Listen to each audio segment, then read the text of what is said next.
Hello, I'm Dr. Basil Considine. I'm here from the ACU Online Writing Center, and today we're going to be talking about how to craft a synopsis of literature. This is one of our targeted webinars where we look at a specific genre of writing through the lens of an actual assignment, in this case an assignment coming from the EdD program. But the principles are applicable to any field in which you're writing a synopsis of literature.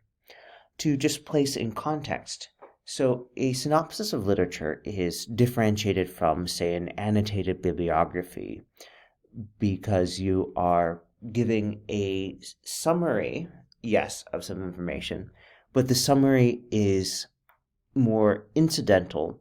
It's in support of giving your perspective on this is what is known on whatever the topic is. Now, it could be music, and so synopsis of literature about the composer's life, for example. And if you're dealing with primary sources, then you'll probably most be looking at, okay, well, what do we know is out there? Letters, essays, reviews, and such. And then if you were looking at literature about the person, then you'd be looking at, biographies, analyses, and things like that. Now, if we're looking at a topic more close to, say, education research, you're probably looking at a particular application or an issue and narrowing the scope there. So rather than trying to look at everything that's out there or everything that's most relevant, which is what you do in a literature review, the synopsis of literature is saying, okay, so you're interested in this thing, here's a bunch of key stuff that you should know. And not in the separate summaries that you would get in a annotated bibliography, and not directly applying to a specific research problem that you're trying to solve in your study, but more in the, okay, so for people interested in this, here's some stuff that they should know sense. And we'll talk about more of that as we go along.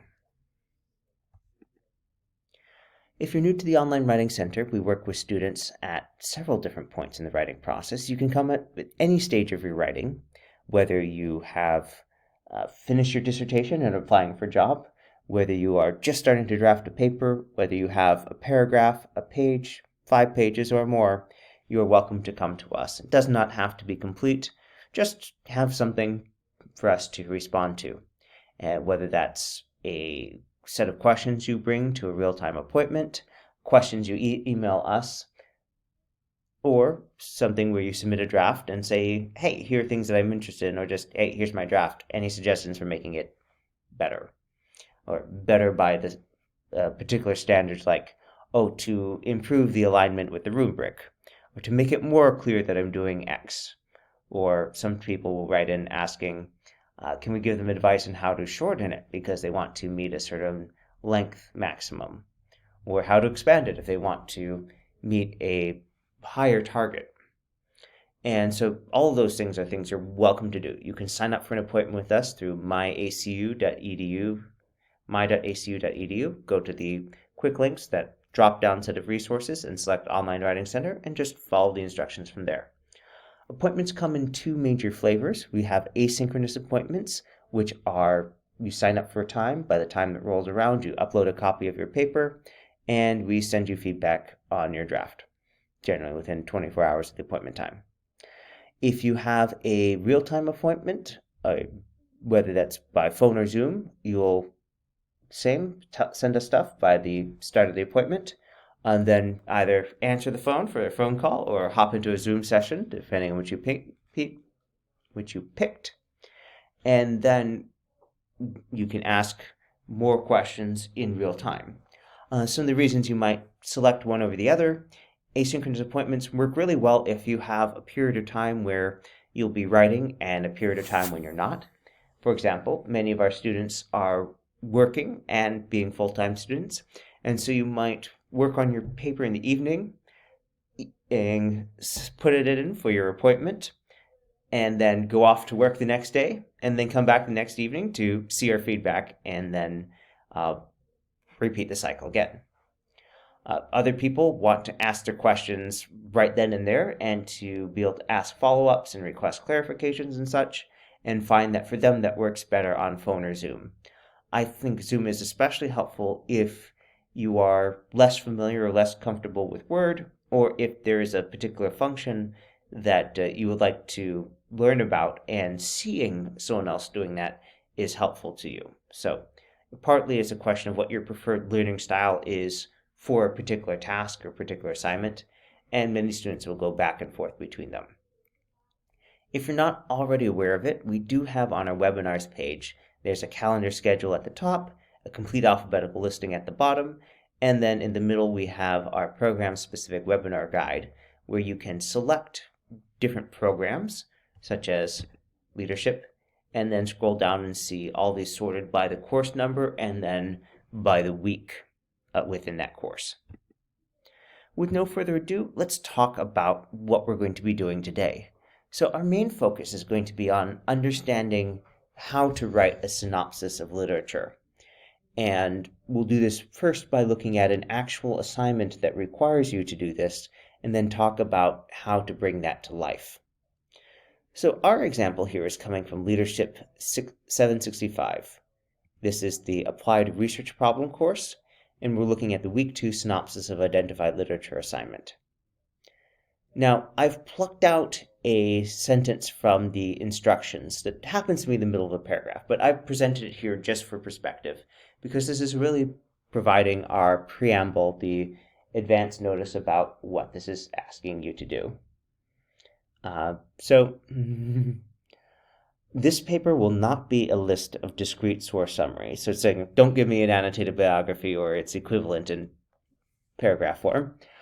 This paper will not be a list of discrete source summaries, but will feature a cogent discussion of the literature woven together to provide an effective overview and background of the topic. And if we look at the instructions here, we see, okay, create a detailed synopsis of the literature on your research interest, which should be briefly stated in the paper's opening paragraph.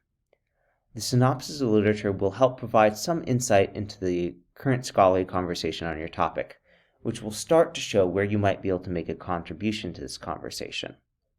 Some things to look at here. So briefly stated, okay, so some writers will go as direct as saying, oh, my research interest is X, and using that phrasing, my research interest is, and that's fine. It's very direct. That's not a problem. APA style encourages being direct. And it's also very concise, which is good because it says briefly stated. All right, continuing on. The synopsis of literature will provide some insight. So you're not trying to do an exhaustive review of everything that's out there, but to have identified some key articles that will help inform the reader about this interest of yours and where you might go with it. All right, the synopsis of literature will help provide some insight into the current scholarly conversation on your topic, which will start to show where you might be able to make a contribution to this conversation. And then we have some more information that I have moved into bulleted form just to show more clearly how it's related. The 10 articles you find should be empirical studies from peer-reviewed scholarly journals written within the last 5 years approximately. And I'll just refer you back, if you are unfamiliar with some of the search process, we have several webinars on that, including webinars early in the program, and you are encouraged to either make an appointment with the Writing Center or with the library if that's something you're having challenges with. All right, so peer-reviewed journal articles from the last 5 years approximately. Now, you could just say, okay, 2020 minus 5, that's 2017. I want all articles since then, so 2018 to the present. And you could do that, but a lot of people will actually set their date restriction more restrictive because they want to be able to say, okay, most of my sources are from the last 5 years from when my dissertation is published. In which case, if you selected 2018 now and you had your dissertation coming out in 2026, well, that's no longer within the 5-year window. So for that reason, you might, while doing the research, decide to look at things from just the last 2 or 3 years to give yourself some more time there, which is fine. All right, a few of the sources you use in your synopsis may have already been identified in your LEAD 701 preliminary research interest paper, but ideally you will have continued to find literature on your research interest since taking that course. And I will say a lot of students will go back to their draft and say, okay, my interests have changed a little bit, but here's this thing that does align with it, and so that article that I found back then is something I want to continue using for that. That's fine. A lot of the dissertation writing process is finding these things that you've done before, collecting them together, and building on that foundation. So long as it's relevant to your research interest now, more power to you for reusing it, provided it is a peer-reviewed scholarly journal article, appropriately recent, and we'll talk about some other things later. All right. Now, we have this instruction, and your synopsis will only use primary sources, research articles from reputable academic journals. Now, there are many different types of research, but let's talk a little bit about what they don't mean. So you want to be using journal articles that are giving a substantial contribution to the literature. And there are lots of genres for that. But what you don't want is to have, say, an editorial that happened to run in a journal, because that would not be peer-reviewed research literature. They might reference literature as part of their opinion piece, but it wouldn't count as a research article. And then the last bullet here is basically saying, hey, besides having a standard APA reference for each of your cited sources, make sure it has a permalink, which you can get from the ACU library catalog. And the permalink will let your professor click on the link and go right to that article very easily without having to do any separate searches. Now, if we look at the rubric, we have presents a viable research interest in the introduction. Okay, something that is achievable with your means and timeline. So, I'm going to solve low math scores in the United States. That would not be very achievable in a year or 2 or 3. That's something that a lot of individuals and agencies have worked on for a while and still trying to solve. So make sure it's viable and achievable. Paper uses the research literature to provide an overview of the research interest and potential problems to investigate. Okay, so make sure you include that overview and have at least some discussion and label it as discussion of the problem that you are interested in investigating. The exact problem that you're addressing in your dissertation may evolve or change, which is why it says potential problem. But, treat it as if, okay, what would I need to do X? Now, we also have on the list, okay, paper includes at least 10 relevant primary sources from the research literature with hyperlinks. In this case, that's referring to the permalinks. So it should be activated links that you can click on. And then paper is formatted based on APA guidelines and meets basic writing standards. So 40% is this polished well in terms of writing, clarity, accuracy, punctuation, and APA style. And the other 60% is on the content. So do make sure that you take some time to proofread, because this is being strongly graded with that sort of polish in mind. And this is partly because often students will use elements of this as part of their writing the larger dissertation. So now let's talk about how to structure a synopsis of literature. And there are some different ways, but in the context of this assignment, it actually lays out probably the most popular model, which is to start with an introductory paragraph where you state, okay, here's the topic. Now, if we look at the instructions here, it says, all right, create a detailed synopsis of literature on your research interest, which should be briefly stated in the paper's opening paragraph. So you could address this with a simple and direct statement as, my research interest is turnaround efforts in underperforming urban schools. And okay, so that's stating the topic. So we're one sentence in.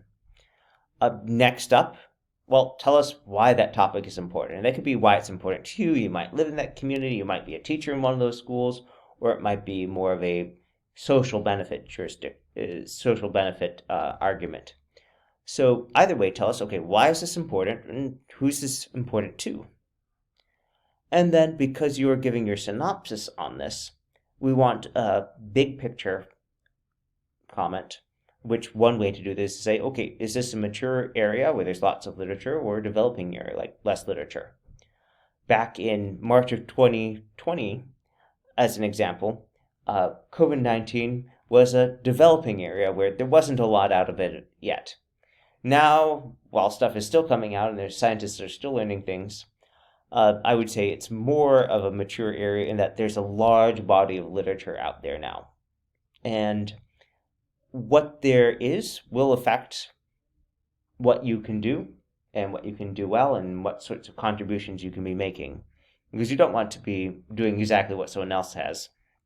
And that's not really helpful. That's not expanding the literature. But you might do something that's related, that's applying it to a different context or a different place, or insert barrier here. All right, now after you've told us basically what the topic is and backed it up with an explanation of why this is important and who it's important to and what's been written about this before, broadly speaking, this is when you want to give an outline of what the rest of the paper is going to be like, laying out what you'll discuss in what order. And you can pick a couple different ways. Some of the common ones by theme, by some sub-issue or challenge, or some people will go chronology. Chronology is really helpful if you are doing something that is very time-based. So, for example, if you were evaluating, say, the adoption of Common Core in the United States, so major change in public education in many states, and it would make a lot of sense for many topics, if you're trying to get an overview of something, to go in chronological order, because different parts of that legislation were phased in or enacted over time. Now, on the other hand, if you're going for, okay, so what are the best teaching methods in a post-Common Core environment in the United States, then you probably want to go by theme or issues that you were trying to address. So you might have a list of, okay, our issues are poor student focus, let's say school attendance, let's say lunch program. And whatever you're picking there, if you have a clear means of and rationale for clustering that information and showing, okay, this is what it means on the whole, then it will be a lot easier to tie it into the, okay, how does this provide a synopsis of the literature, as opposed to how does this provide summaries of individual articles, which is the latter one not being the purpose today. And then what is the key background information? This is something that is listed here when they say an overview of the research interest, and also when it says here, this synopsis of literature will help provide some insight into the current scholarly conversation on your topic. And so that current scholarly conversation, your assessment here of, okay, what's the key background information? Part of that is going to be, is there enough to do whatever types of things that you want? And if there isn't, that might be a rationale for doing your own dissertation study. If there is, then are you taking it in another direction or changing the context or seeing if it works with another group? Some of the kinds of things that are helpful to mention there. Now, whatever you have in that outline, you want to have your body paragraphs, so the body of the synopsis, to be in the same order that are listed in the outline. And if you're looking at this bulleted list here, you might notice it looks kind of familiar, similar to some of our no tiers plan breakdowns, because introduce the overall finding or main idea. That is basically topic sentence, make it about this aspect of the literature out there. Discuss key details from specific articles from which this finding was devised. That's asking you to do a summary. Analyze the underlying study, that's analysis. Tell us things like, okay, well, what's shaping this, what's making it especially relevant or not to what you're trying to do. And then synthesize this information. Well, that's your synthesis. That's where you're saying, okay, whatever you've introduced in the topic, what does it mean when considered together? Does it suggest that this can be or should be or would not be effective to apply to this other context? And then in the conclusion, what does your analysis of these 10 sources show? Okay, so you've looked at all these, and you can come back to the question of, well, is this a mature area or a developing area? Are there strong needs, suggestions for future research? And then what are the gaps? And this is very related to the future research thing. So given what you found in these 10 sources, how would this impact your investigating the content further? Is this something where you would need to do additional resources, where you're waiting for the field to mature, where you could do this, but you'll need to get certain collaborators, or where you want to go seek out government data, perhaps? So basically, conclusion. You've looked at 10 sources. What have you learned overall? And based on what you've learned and what you know is out there, what's the next step? Now, if you're outlining and drafting this, make sure to grab a copy of our APA course paper template. We've got a link for that earlier. But start with your system of organization here. What is the outline of this going to be? These body paragraphs, what are the whatever things you've selected as your organization? What are the themes going to be, and what order do you discuss them? Because if you know that, or know it somewhat before you start writing this up, you'll be able to keep them together and create a paper that is more coherent, because of all the discussion on particular subtopics in that one space, whether it's one paragraph or two paragraphs or three paragraphs, rather than scattered all over, which is what you would get if you were writing, say, an annotated bibliography instead of a synopsis of literature. All right, that's all we have time for today. Please, if you have any questions, feel free to send me an email at onlinewritingcenter@acu.edu. You can sign up for an appointment through the my.acu.edu portal, and you can always visit the Online Writing Center for access to templates, some sample papers, some blog posts on different topics, and of course, recordings of webinars such as this one.